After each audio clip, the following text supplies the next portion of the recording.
Olá pessoal, meu nome é Keliane Santos e estamos aqui para mais um vídeo sobre casos e crimes, mas antes de iniciarmos esse vídeo, eu já gostaria de pedir, se você não for inscrito no meu canal, já se inscreve, curte e compartilhe, todas aquelas coisas que vocês já sabem. E agora vamos para o caso de hoje. Sarah Isabel Payne nasceu no dia 13 de outubro de 1991, em Woolton-on-Thames, uma cidade inglesa, pertinho de Londres. Filha de Macon e Sarah Payne, ela tinha 2 irmãos mais velhos e uma irmã mais nova. Ela era uma criança muito linda, feliz, cheia de vida e disposição para brincar. Uma menininha que era muito apaixonada por bonecas e tudo que envolvia contos de fadas e aventuras. Tinha muita energia e era conhecida também por sua família em ser uma criança meiga e doce com todos à sua volta. Ela sempre tirava notas boas na sua escola, era bem estudiosa e dedicada. Ela sempre gostava de brincar no quintal da sua casa e às vezes no quintal da casa dos seus avós, sempre ao lado dos seus irmãos. E foi em uma dessas brincadeiras que ela nunca mais voltou para casa, para o desespero de toda a sua família. No dia 1º de julho de 2000, a família resolveu fazer uma viagem para visitar o pai de Macon, o avô das crianças. Ele morava em West Sussex. Era verão e ele morava à beira-mar. Tinha muitos lugares ilegais para as crianças brincarem, porque eles tinham um quintal muito espaçoso. Nesse mesmo dia, a família foi fazer um passeio na orla da praia. Quando retornaram, as crianças pediram para ficar brincando um pouco rua, do lado de fora de casa. Os pais deixaram o irmão mais velho no comando, tomando de conta dos irmãos mais novos, e eles foram brincar em um campo de milho. Esse lugar ficava bem pertinho da casa dos avós. E eles resolveram brincar de esconde-esconde. Todos se divertiram muito, só que a alegria pouco tempo depois acabou dando lugar à tristeza e desespero de todos. Como estava uma tarde muito bonita para um passeio, os pais das crianças resolveram dar uma saidinha, deixando as crianças aos cuidados da madrasta de Macon. Na brincadeira, todas as crianças se esconderam, e agora era a vez de Sarah procurá-las. Foi chegando a noite e os pais resolveram voltar para casa para colocar as crianças para dormir. Quando eles se aproximaram, perceberam que alguma coisa estava errada. As crianças estavam na porta junto com a madrasta de Macon, com cara de muito preocupados, só que a Sarah não estava com eles. E a madrasta perguntou: "Por favor, me diga que vocês estão com ela? Que ela foi com vocês?" A mãe das crianças, muito desesperada, perguntou para seus filhos o que tinha acontecido com a irmã deles, e eles falaram o seguinte: "Mamãe, ela caiu e bateu a cabeça no chão, e eu virei as costas por apenas 1 minuto e depois ela desapareceu do nada. Eu chamei as meninas para procurar ela, mas não encontramos.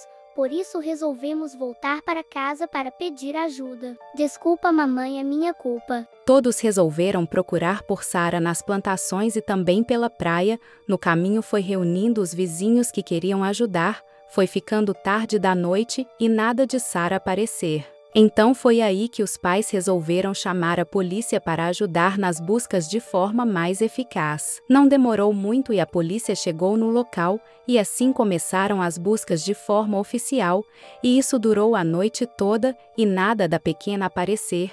No outro dia pela manhã os vizinhos se juntaram para ajudar nas buscas por toda a vizinhança. Em primeira instância a polícia pensou que a criança havia se perdido e que logo poderia encontrá-la, só que depois de muitas buscas, essa opção foi descartada e logo passou a se questionar que ela realmente poderia ter sido sequestrada, pois não tinha evidências nenhuma de que ela tenha simplesmente se perdido. A investigação foi chamada de Operação Maple e foram recolhidos cerca de 500 objetos para análise forense. Diversos especialistas de várias áreas diferentes estavam envolvidos nessa operação de encontrar Sarah Payne o mais breve possível.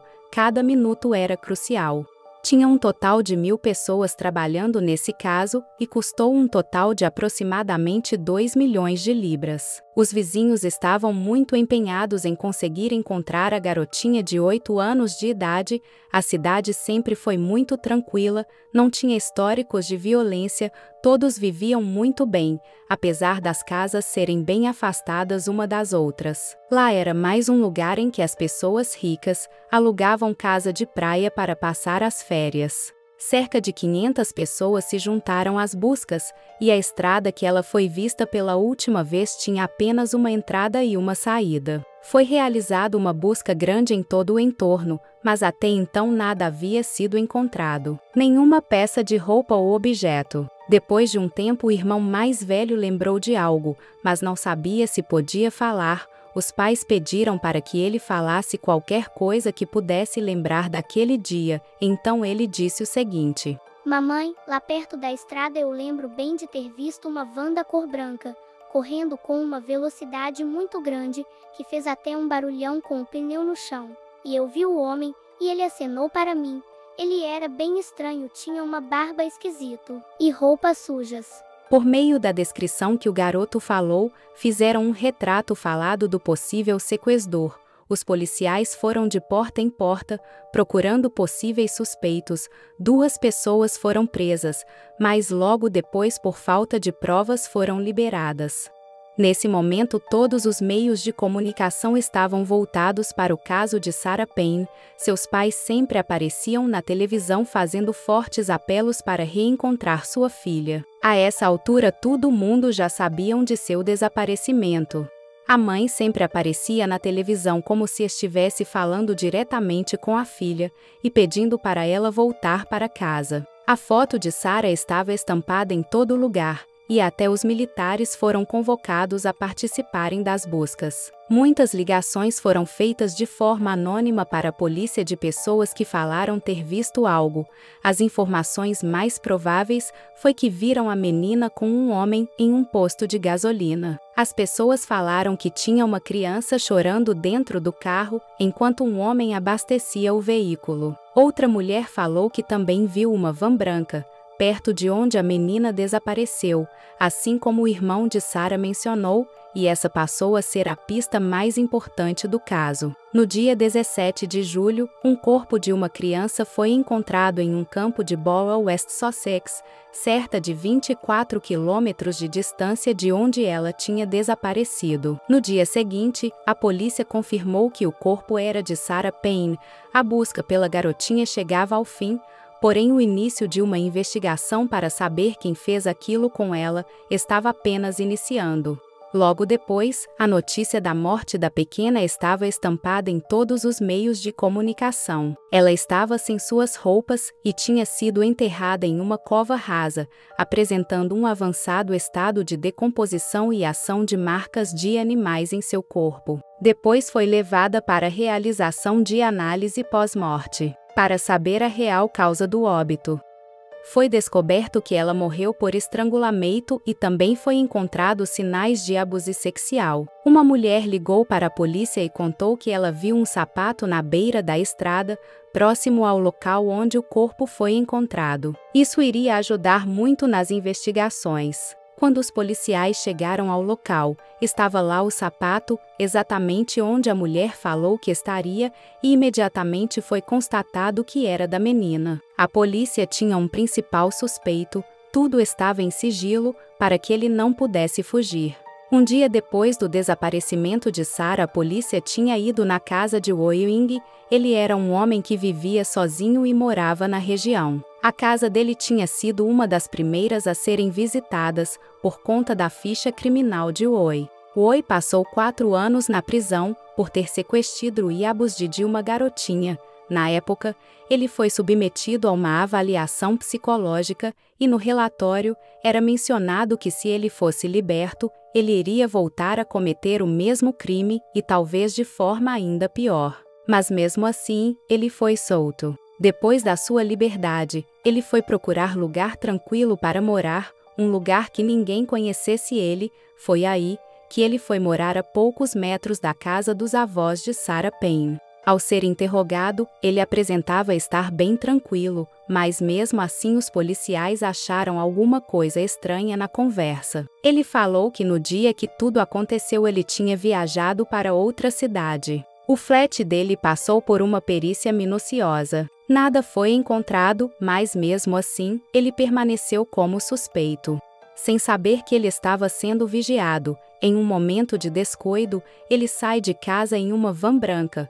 Van essa, que ninguém sabia que ele tinha. Dentro da van a polícia encontrou um bilhete de abastecimento de carro de um posto de gasolina. Esse bilhete era no mesmo dia do desaparecimento de Sarah. Assim a polícia constatou que ele mentiu com relação à viagem que ele disse que tinha feito naquele dia. Dentro da van, foram encontrados brinquedos e cobertores infantis, mas isso não era suficiente para prendê-lo. No dia 23 de julho, 5 dias após o desaparecimento de Sarah, Roy percebeu que os policiais estavam desconfiados dele.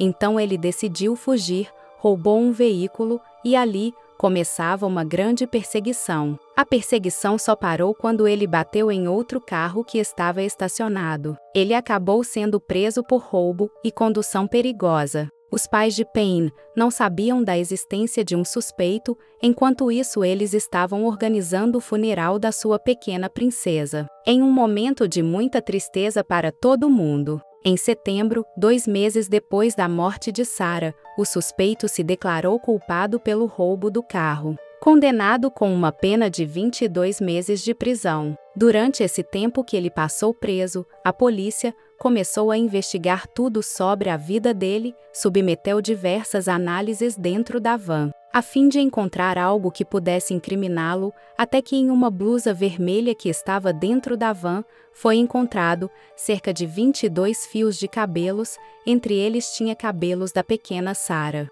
Esse fio passou por diversas análises para saber se realmente era da menina. Ele continha o bulbo capilar.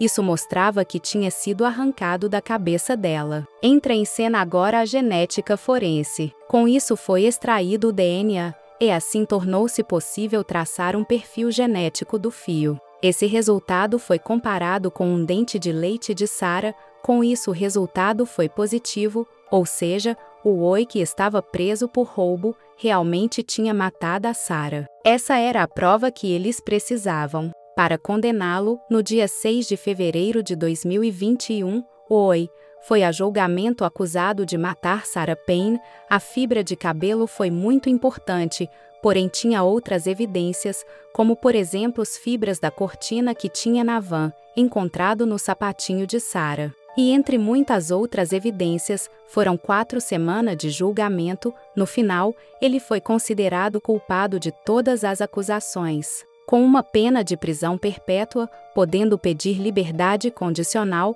depois de cumprir pelo menos 50 anos na cadeia. Em 2004 foi publicado um livro, Sarah Payne, A História de uma Mãe. Nesse livro é relatado tudo o que aconteceu com a pequena, e fala também sobre a campanha pela lei Sarah. Em junho de 2001, o casal recebeu uma compensação de 11 mil libras por danos causados por crimes. Em dezembro de 2008, a mãe de Sarah foi nomeada membro da Ordem do Império Britânico, devido ao seu trabalho em prol da lei Sarah. Já o pai de Sarah entrou em uma depressão profunda após a morte da filha, depois separou-se da esposa e virou alcoólatra. No dia 30 de outubro de 2014, ele foi encontrado morto na sua casa, já em estado avançado de decomposição. Os irmãos de Sarah se sentem culpados até hoje por não ter conseguido evitar que sua irmã fosse levada naquele dia. Obrigada por você ter chegado até aqui. Esse foi o caso de hoje. Não esqueçam de se inscrever no canal. E até um próximo vídeo.